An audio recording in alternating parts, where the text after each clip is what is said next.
สวัสดีพ่อแม่พี่น้องป้องปายเปิดทุกคนเนาะมื้อนี้สิมาเว้าเรื่องสงกรานต์ประเทศไทยคือเก่าพ่อแม่พี่น้องเนาะสงกรานต์ประเทศไทยเฮ็ดได้แนวใดพ่อแม่พี่น้องถึงขนาดประเทศจีนน่ะยังทึ่งเนาะครับทุกคนโอ้แล้วก็นักท่องเที่ยวจีนนี่เป็นนักท่องเที่ยวที่หลายที่สุดที่เข้ามาเล่นในประเทศไทยเนาะพ่อแม่พี่น้องป๊าดโตประเทศใดที่เฮ็ดให้คนจีนนี่มักติดใจแล้วก็เข้ามาเล่นมาเที่ยวได้นี่ประเทศนั้นนี่คือสุดยอดเนาะพ่อแม่พี่น้องประเทศนั้นที่เฮ็ดได้ก็คือไทยเท่านั้นพ่อแม่พี่น้องเอ้ยประเทศจีนเนาะเข้ามาเป็นแสนๆคนพ่อแม่พี่น้องป๊าดโต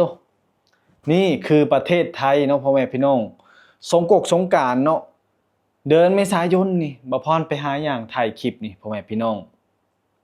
เห็นแต่คนจีนได้คนจีนนี่มาหลายที่สุดพ่อแม่พี่น้องเอ้ยนี่เนาะนักท่องเที่ยวจีนครองแชมป์เที่ยวไทยมากสุดในช่วงสงกรานต์เห็นบ่พ่อแม่พี่น้องนี่คือประเทศไทยเนาะประเทศที่น่าเที่ยวที่สุดในเวลาจัดสงกรานต์จัดใหญ่อลังการเนาะสามารถ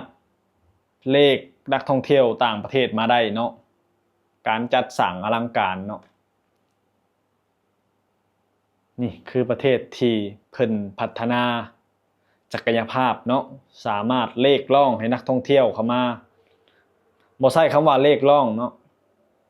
ที่เฮ็ดให้นักท่องเที่ยวนี่สนใจถ้าได้มาเที่ยวครั้งหนึ่งก็สิติดใจเนาะพ่อแม่พี่น้องรวมทั้งตัวบ่าวพรเองเนาะป๊าดโตได้มาเห็นเนาะถึงกับแบบนี้เลยเนาะพ่อแม่พี่น้องย่างเข้าไปบ่าวพรจนหลงจักทางใดทางซ้ายทางขวาเนาะคนเต็มอยู่เนาะอันนี้ขนาดกลางคืนเด้นี่ถ้ากลางเว้นสิส่ำใดเนาะประเทศไทยนี่เฮ็ดได้แนวใดพ่อแม่พี่น้องเพิ่นมีงบในการสร้างเนาะงบในการจัดสรรสถานที่ต่างๆตกแต่งให้มันดูเรียบหรูดูแพงนี่คือประเทศไทยเล็กๆบ่มักใหญ่ๆเพิ่นมักเฮ็ดเนาะนี่คือประเทศไทยแลนด์ number 1เนาะพ่อแม่พี่น้องกระทรวงการท่องเที่ยวและกีฬาของไทยรายงานจำนวนนักท่องเที่ยวชาวต่างชาติที่เดินทางเยือนไทยช่วงเทศกาลสงกรานต์วันที่1หา21เมษายนนะพ่อแม่พี่น้องรวมอยู่ที่ 1.92 ล้านคนเนาะทุกคนป๊าดประเทศไทยนี่สามารถเฮ็ดให้นักท่องเที่ยวมาเที่ยวได้หลายอีหลีเนาะทุกคนเพิ่มขึ้นร้อยละ 37.54 จากปีก่อนและรายได้ของช่วงเทศกาลดังกล่าวอยู่ที่ราว 1.4 แสนล้านบาท 1.4 แสนล้านบาทพ่อแม่พี่น้องพาตกเฉพาะประเทศไทยจึงพัฒนาไวเนาะงบประมาณในการนักท่องเที่ยวนี่เอามาเล่นมาใช้ซอยในประเทศไทยนี่พาตกทุกคน 1.4 แสนล้านบาทนี่เป็นเงินลาวมันจักตื้อพ่อแม่พี่น้องเนาะมันสิกองส่ำได้บ่แม่นกองส่ำตึกนี่บ่จักเนาะบ่พรก็บ่เคยเห็นเนาะเงินล้านเงินแสนบ่พรก็บ่เคยเห็นเนาะ 1.4 แสนล้านบาทตกประเทศจีนนี่อันดับ1เด้อเข้ามาเที่ยวในไทยนี่เป็นทางโซนยุโรปนี่ก็หลายเนาะพ่อแม่พี่น้องเล่นสงกรานต์กึบๆๆๆนี่ในกรุงเทพนี่บ่พรกล้าว้าวได้เลยเนาะ 60% นี่นักท่องเที่ยวเนาะอันนี้โดยรวมเนาะ 3-40% นี่คนไทยพ่อแม่พี่น้องบ่พรคิดว่าได้รวมทั้งคนที่เข้ามาเฮ็ดงานเนาะ 5หรือ 10% ก็ว่าไปเนาะแต่นักท่องเที่ยวนี่หลายกว่าเพราะหยังเพราะคนกรุงเทพส่วนมากก็ออกไปหาญาติพี่น้องอยู่ต่างจังหวัดเนาะพี่น้องทางฝั่งอีสานเพิ่นก็หอบครอบครัวเพื่อหาญาติพี่น้องรดน้ำหมอกน้ำมนต์กราบไหว้เท้าพ่อแม่เนาะทำบุญทำทานเนาะส่วนมากคนในกรุงเทพก็มีแต่นักท่องเที่ยวได้หลั่งเข้ามาเนาะทุกคนรายงานระบุว่าจีนเป็นแหล่งนักท่องเที่ยวขาเข้าชั้นนำในช่วงเทศกาลสงกรานต์ปีนี้รวมอยู่ 300,000 คนเพิ่มขึ้น89.16%เมื่อเทียบกับปีก่อนตามด้วยมาเลเซีย 200,000 คนอินเดีย 100,000 คนรัสเซียแล้วก็รัสเซีย 100,000 คนเนาะพ่อแม่พี่น้องเนาะแล้วก็เกาหลีใต้ 80,000 คน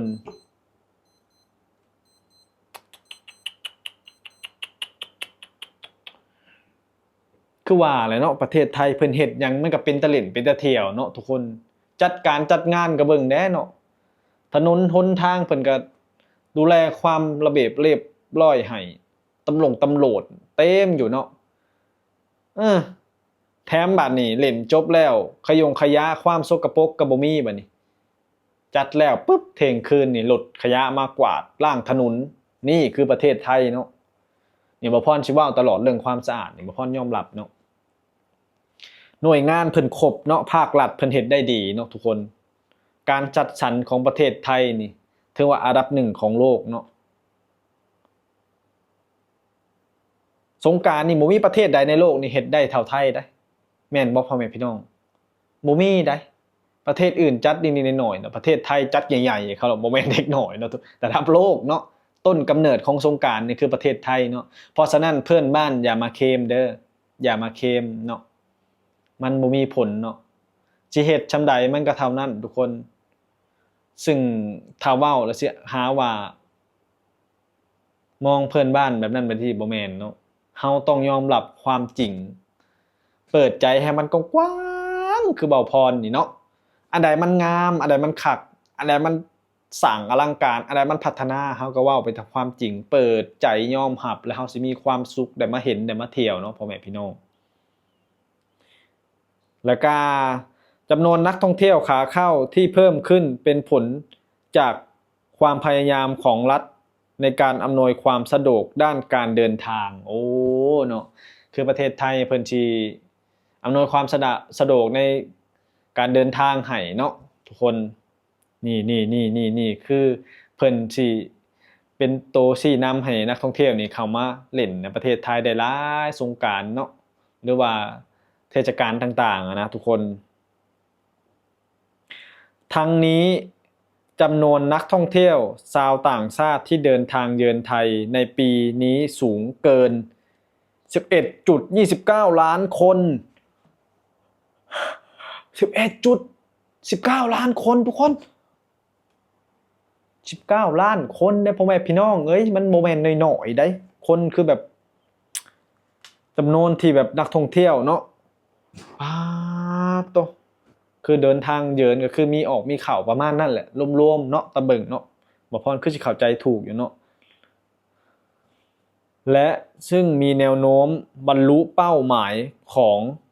ทั้งปีที่กำหนดไว้35ล้านคนนี่ประเทศไทยเพิ่นสิพัฒนาและผลักดันเนาะให้ประเทศเพิ่นพัฒนาเลขร่อง